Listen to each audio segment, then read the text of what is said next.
Shalom dan selamat hari Minggu bagi seluruh jemaat Tuhan dan terkhusus bagi jemaat di GBI Pelita pada hari ini. Sebelum kita mendengarkan kebenaran firman Tuhan, kita akan mendengarkan beberapa warta sepekan dari GBI Pelita Medan.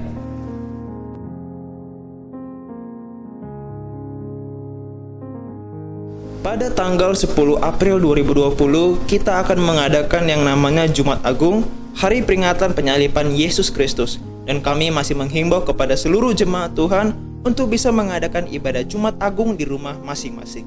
Tuhan Yesus memberkati. Untuk persembahan, ucapan syukur, dan perpuluhan, jemaat bisa langsung mengirimnya melalui rekening GBI Pelita. Sehubung dengan adanya penyebaran virus corona, Menteri Kesehatan menghimbau kepada seluruh warga Indonesia agar dapat hidup dengan sehat.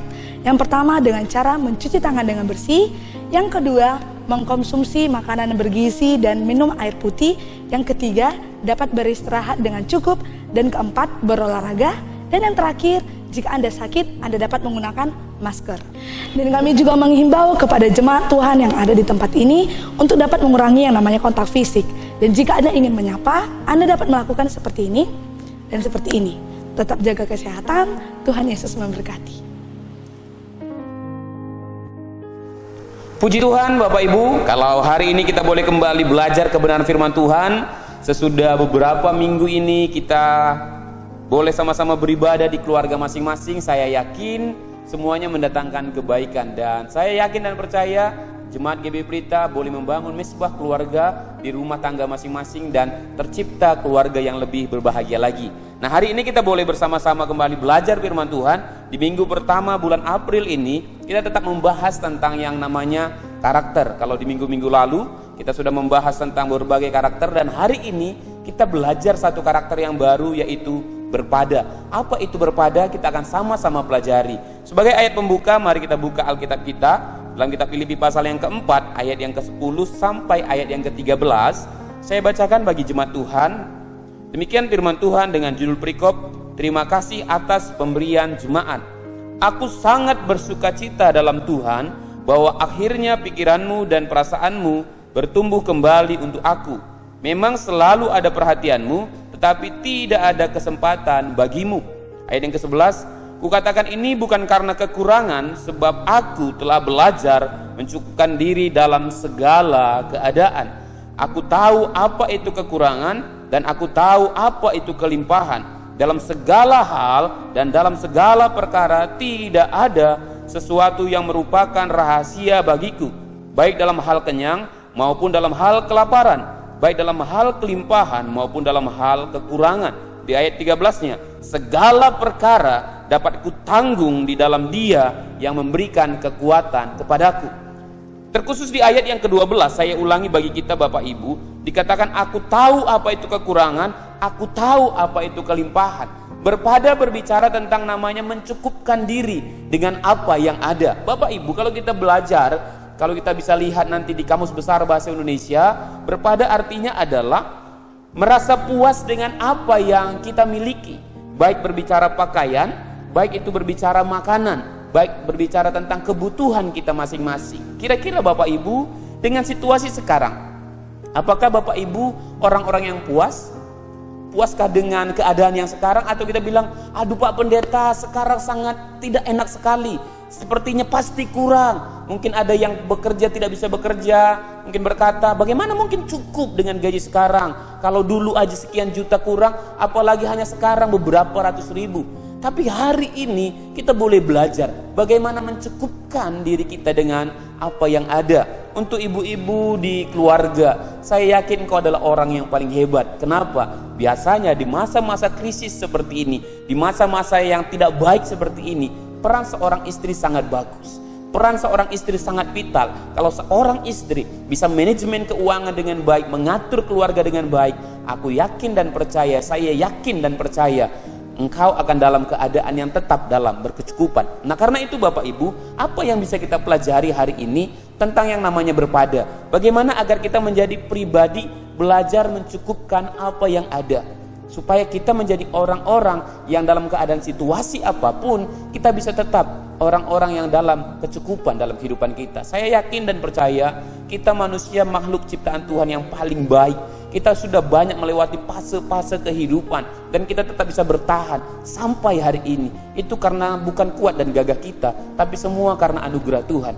Jadi kalau kita sekarang sedang dalam situasi sulit, percayalah kita bisa menghadapinya. Karena Paulus dengan tegas mengatakan dalam kitab Filipi, segala perkara dapat kutanggung di dalam Dia yang memberikan kekuatan kepadaku. Yuk coba samping kanan kirinya katakan, segala perkara dapat kutanggung di dalam Dia. Karena itu Bapak Ibu, kita mau belajar apa yang Tuhan mau ajarkan melalui hambanya Rasul Paulus kepada jemaat Filipi, bagaimana agar kita boleh menjadi orang-orang yang senantiasa menjadi pribadi yang mencukupkan diri kita dengan apa yang ada. Pada hari ini saya akan membagikan 3 hal kepada kita, bagaimana agar hidup kita senantiasa mencukupkan diri dengan apa yang ada. Yang pertama, belajar puas dengan yang kita miliki. Dalam kitab Ibrani pasal 13 ayat 5, saya bacakan bagi kita, janganlah kamu menjadi hamba uang dan cukupkanlah dirimu dengan apa yang ada padamu. Karena Allah telah berfirman, Ia sekali-kali tidak membiarkan engkau dan sekali-kali tidak akan meninggalkan engkau. Bapak Ibu, yang pertama yang harus kita pelajari bagaimana menjadi orang yang bisa mencukupkan diri. Yang pertama adalah puas dengan apa yang kita miliki. Kira-kira sudahkah kita puas dengan apa yang kita miliki? Suami-suami di tempat ini, apakah engkau puas dengan apa yang kau miliki? Engkau sudah puas punya seorang istri yang keadaannya demikian? Puas dengan keluarga yang sekarang? Puas dengan penghasilanmu yang sekarang? Engkau para ibu, para istri, sudahkah puas menjadi seorang istri, puas punya seorang suami, dan puas menjadi seorang ibu bagi anak-anakmu dan anak-anak muda? Apakah engkau sekarang orang-orang yang puas? Ataukah engkau merasa pinginlah sedikit lagi? Kata yang paling berbahaya dalam untuk mengatasi kepuasan adalah sedikit lagi. Sering kita bilang maunya kan, aku puas kalau ada sedikit lagi. Maunya kan sedikit lagi. Kalau kita terus ulangi kata sedikit lagi, maka kita gak akan pernah puas. Coba belajar hari ini kita menjadi pribadi yang puas dengan apa yang kita miliki. Apa yang kita miliki? Kalau hari ini kita tidak bisa makan ayam, kalau dulu kita bisa makan ayam penyet, mungkin ayam geprek, ayam yang lainnya, sekarang hanya kita bisa makan telur ayam. Puaslah dengan telur ayam. Mungkin beberapa minggu ini kita hanya bisa makan telur ayam, atau mungkin di minggu berikutnya kita hanya bisa makan nasi putih saja dengan kecap. Tapi itu pun kalau ada rasa kepuasan dalam diri kita, itu saya yakin dan percaya memberikan kebahagiaan di tengah-tengah keluarga. Bagaimana di tengah-tengah keluarga? Ataukah dalam situasi sekarang suami menyalahkan istri, istri menyalahkan anak-anak, anak-anak menyalahkan keadaan dan lain sebagainya. Tapi mari kita belajar, coba puas dengan apa yang kita miliki. Kalau kita hanya memiliki berapa ratus ribu gaji kita di bulan ini, yuk bilang cukup, aku yakin Tuhan cukup. Karena Ibrani pasal 13 tadi mengatakan dengan jelas kepada kita, Tuhan tidak akan pernah meninggalkan kita, Dia akan mencukupkan kebutuhan kita. Bahkan kalau kita tahu dalam doa Bapa kami diajarkan, berikanlah kami pada hari ini makanan kami yang secukupnya. Kita pasti diberikan kecukupan kalau kita puas dengan apa yang kita miliki. Bapak Ibu, seorang yang tidak pernah puas dengan keadaannya, apapun diberikan kepadanya, dia tidak akan bisa mengalami kepuasan. Ada yang sudah punya gaji 5 juta merasa kurang, ada yang sudah punya mobil 1, punya mobil 2, pingin lagi yang lain, ada yang sudah punya istri 1, pingin punya istri yang lain. Itu orang-orang yang tidak akan pernah puas. Bahkan kalau diberikan pun seluruh keinginannya, tidak akan membuat dia puas. Karena itu ada satu kata penting yang saya mau sampaikan bagi kita. Seluruh bumi ini tidak akan cukup memberikan kepuasan bagi seorang manusia, tapi kasih Kristus lebih dari cukup untuk memberikan kebahagiaan kepadamu. Jadi mari belajar cukupkan dengan apa yang ada, dengan belajar berkata puas dengan apa yang kita miliki pada hari ini. Poin yang kedua adalah tidak membandingkan diri kita dengan orang lain. Nah, bisa kita lihat dalam kitab Amsal pasal yang ke-30 ayat yang ke-8. Saya bacakan bagi kita. Jauhkanlah daripada aku kecurangan dan kebohongan. Jangan berikan kepada aku kemiskinan atau kekayaan. Biarkanlah aku menikmati makanan yang menjadi bagianku. Yang kedua, mari belajar hidup kita ini jangan pernah bandingkan dengan orang lain, Bapak Ibu. Kenapa kita nggak puas dengan diri kita? Kalau kita membandingkan diri kita dengan orang lain, akan dua hal yang terjadi. Yang pertama, kalau kita merasa lebih baik dari orang lain, lebih cukup dari orang lain, kita akan menjadi pribadi yang sombong. Sedangkan yang kedua, kalau kita merasa lebih kurang daripada orang lain, lebih miskin daripada orang lain, lebih susah daripada orang lain, kita akan jadi pribadi yang iri hati. Makanya Amsal mengajarkan kita dengan tegas dikatakan, berikanlah kepadaku yang menjadi bagianku. Kenapa kadang ada orang iri hati Bapak Ibu? Karena dia melihat yang dia inginkan tidak ada pada dirinya, sedangkan ada pada orang lain. Nah, khususnya untuk adik-adik muda, para pemuda di tempat ini, apakah engkau orang-orang yang sering membandingkan dirimu? Bagaimana perasaanmu? Enak tidak dibandingkan dengan orang lain? Sering tidak engkau membandingkan dirimu dengan orang lain? Kalau masa-masa sekarang engkau belum punya pacar, ya sudah, slow aja, tenang aja. Enggak usah sibuk mikirkan kenapa ya aku belum punya pacar, padahal orang lain udah punya pacar, orang lain sudah ganti pacar, aku satu aja belum. Nah, itu akan membuat dirimu merasa tidak puas, tidak cukup dengan dirimu. Engkau terus membandingkan dengan orang lain. Nah, mari belajar menikmati apa yang ada dan jangan pernah membandingkan dengan orang lain.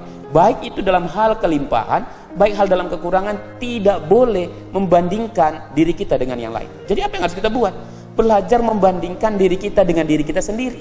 Maksudnya bagaimana? Maksudnya adalah seperti ini. Apa yang kita miliki hari ini, coba bandingkan yang lalu. Dan apa yang akan kita miliki ke depannya, bandingkan dengan hari ini. Satu kata penting saya sampaikan bagi kita demikian. Biar orang lain lebih baik daripada kita dalam segala hal, dalam segala bidang. Yang penting diri kita hari ini lebih baik daripada diri kita yang lalu, dan diri kita esok hari lebih baik daripada diri kita hari ini, dan belajar menikmati apa yang ada pada hari ini. Saya yakin dan percaya kalau jemaat Tuhan di tempat ini tidak membandingkan dirimu dengan diri yang lain, engkau akan berkata, terima kasih Tuhan, aku yakin bagian ini adalah untukku. Aku percaya berkat-berkat ini adalah yang kau sediakan bagiku, dan aku yakin tidak ada orang yang bisa mengambil bagianku yang telah engkau sediakan bagiku. Karena itu Bapak Ibu, mari belajar tidak boleh membandingkan diri dengan apa yang dimiliki oleh orang lain. Poin yang ketiga dan yang terakhir adalah memahami arti cukup. Nah, kita buka Alkitab kita dalam kitab 1 Timotius pasal yang ke-6 ayat ke-8. Saya bacakan bagi kita di sini. Asal ada makanan dan pakaian, cukuplah. Sekali lagi, asal ada makanan dan pakaian, cukuplah. Bapak Ibu, Alkitab dengan tegas menjelaskan kepada kita arti daripada cukup. Kira-kira sudah paham tidak kita arti cukup? Apakah cukup itu punya rumah yang mewah, punya mobil? Kalau itu kita punya, boleh? Boleh. Tapi Alkitab dengan tegas mengatakan asal ada makanan dan pakaian. Coba lihat kanan kirinya Bapak Ibu. Yang satu keluarga, ini kan ibadah kita di rumah tangga masing-masing. Masih pakai pakaian? Masih ada baju yang bagus? Masih terus ganti baju setiap harinya? Atau coba sekali-sekali lihat ke lemari baju kita. Sudah berapa banyak baju kita? Sudah berapa banyak baju yang kita beli? Berarti kita itu lebih dari cukup. Nah, berikutnya tentang hal makanan. Nah, coba. Selama kita libur, selama kita yang namanya di rumah, stay at home, kira-kira timbangan kita berkurang atau nambah ya?